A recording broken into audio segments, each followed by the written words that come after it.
In 1913, Woodrow Wilson agreed to the Federal Reserve Act.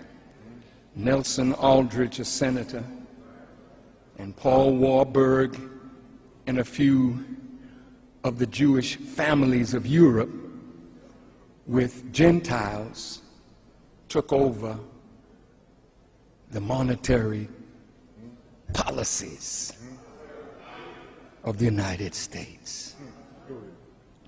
In 1917, America got involved in the First World War.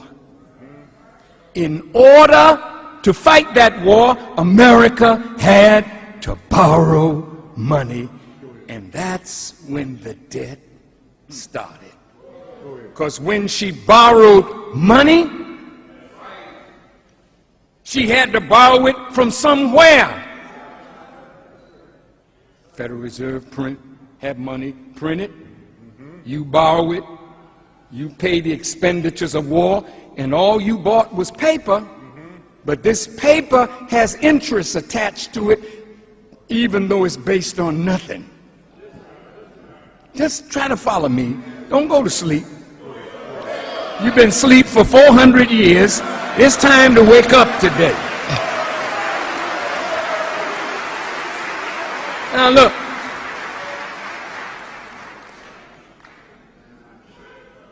After World War I,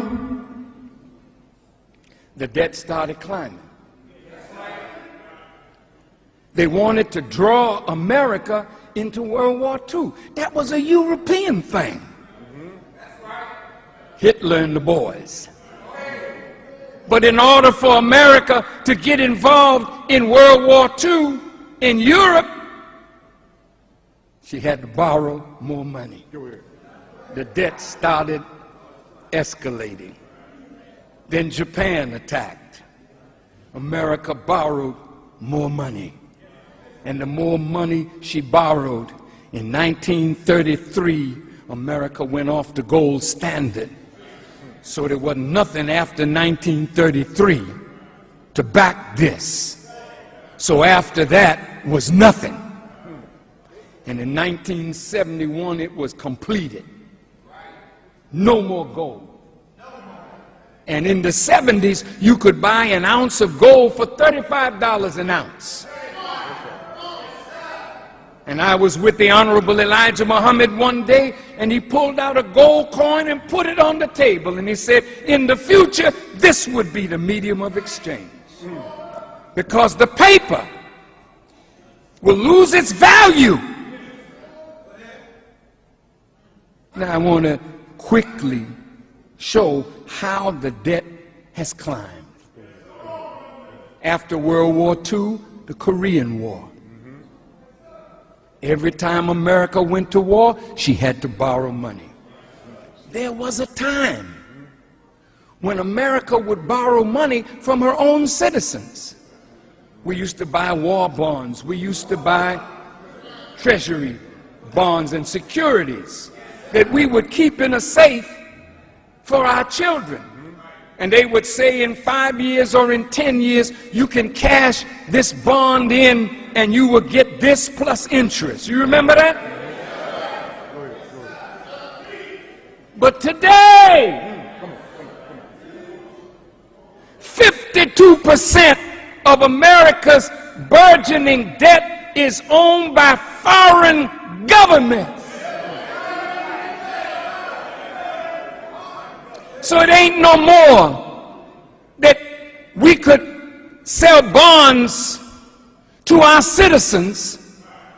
We sell bonds to China. We sell bonds and securities to Japan. We sell bonds and securities to Great Britain. Let me show you who owes what.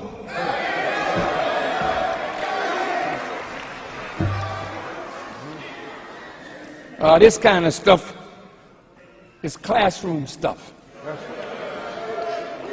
But every time you come to this house, it'll be a classroom.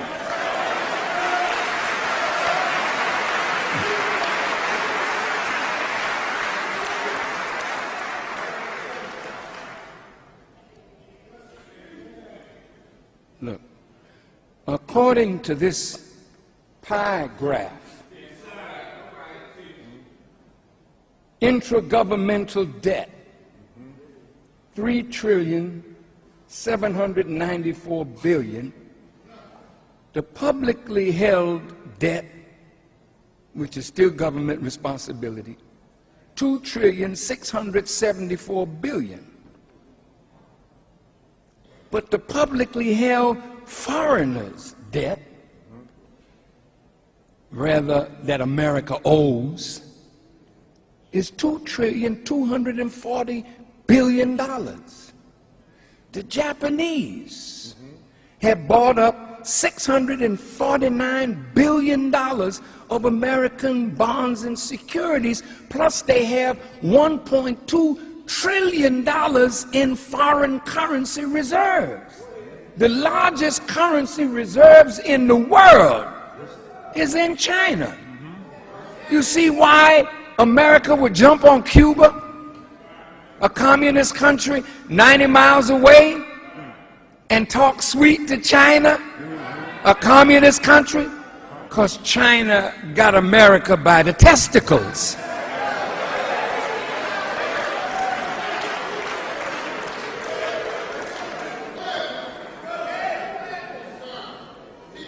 I use that language because every male in here knows how painful that is.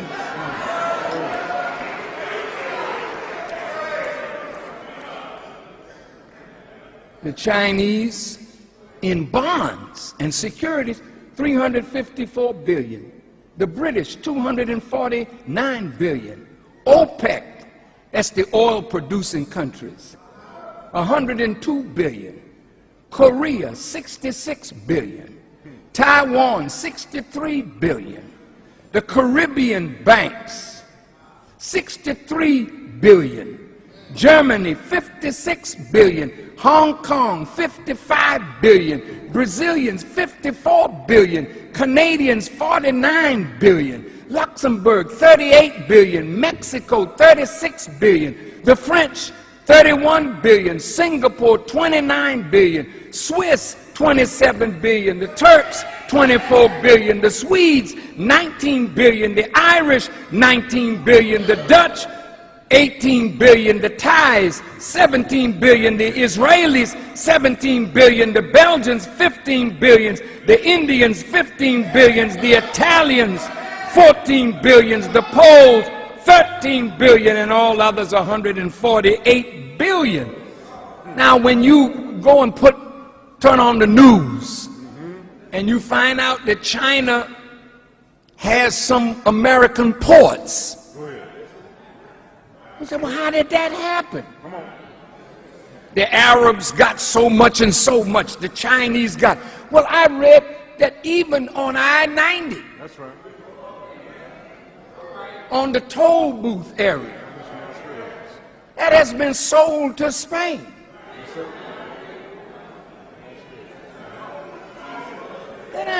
Wait. When America owes all this money all over the world, she's the largest borrower of all the nations in the earth almost combined. Look at this now. When you owe a lot of money, sometimes in order to get some money back to pay your liabilities, you sell off your assets.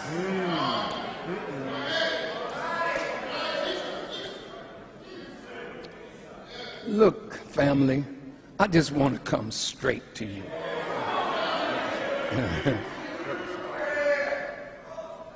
The aggregate wealth or worth of 3,000 by 2,000 miles continental United States of America is $41 to $50 trillion. All the federal buildings that are in America and all over the world are $1.26 trillion.